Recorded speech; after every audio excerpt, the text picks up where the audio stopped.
Bonjour à toutes et à tous, dans cette vidéo nous allons explorer ensemble les dernières fonctionnalités et améliorations apportées par la nouvelle version d'Atlas, la version 47. Cette version vise à simplifier votre quotidien et améliorer l'efficacité de vos opérations. Parlons de l'affichage du bon. Il sera possible de visualiser un bon juste après sa création. Le bouton « Afficher le document » arrive enfin pour les enlèvements immédiats.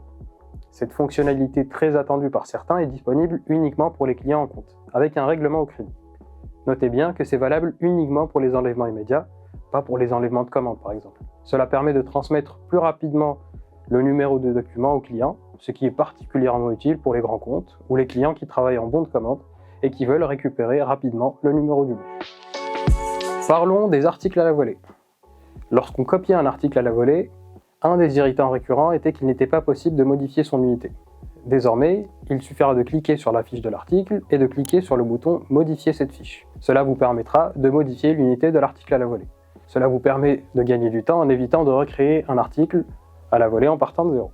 Autre détail, les commentaires indiqués apparaissent désormais sur le bordereau de comptage pour faciliter la réception. Cela améliore la précision et l'efficacité lors de la réception des articles en fournissant des informations claires et détaillées au réceptionnaire.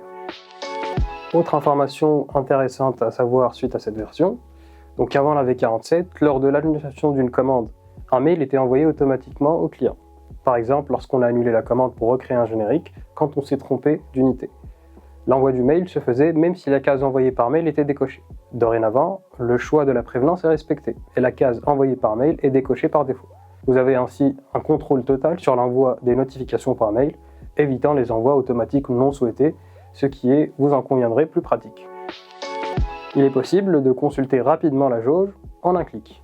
L'accès à la jauge de prix, lors de la consultation d'un document, est désormais possible.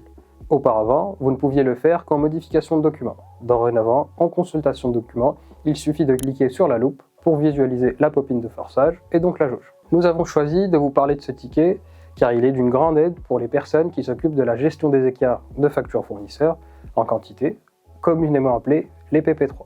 Vous êtes désormais informé du nombre de jours restants pour traiter les écarts de facture à réception. Dans la colonne « Date de première présentation », le chiffre sous la date indique le délai avant validation automatique. Entre parenthèses, acceptation de la quantité du fournisseur. Cela vous aide à suivre les délais et à éviter les validations automatiques non souhaitées. Pour info, le délai maximum de validation est de 21 jours. Pour ce qui est des négociations avec les fournisseurs, quelques petites évolutions arrivent avec cette nouvelle version.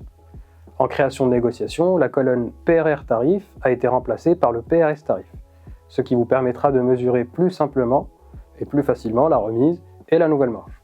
Aussi, si le prix d'achat négocié est supérieur au prix d'achat tarif, un message s'affichera pour empêcher la création de la négociation. Cela garantit que les négociations restent toujours avantageuses pour vous.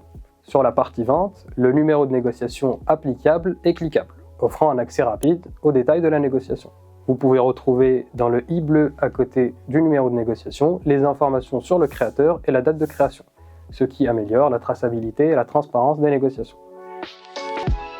Nous allons rapidement parler de cette refonte du module de préparation, car cela sera expliqué, traité dans d'autres supports d'information. Juste pour vous dire que cette évolution a pour but de répondre à nos enjeux logistiques. Elle vise à améliorer la préparation des commandes et la facturation des flux sortants.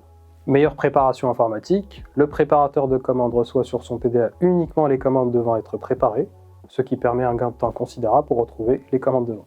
Meilleure facturation des flux sortants. On peut voir le suivi de la préparation depuis la commande de vente, du lancement en préparation jusqu'au prélèvement.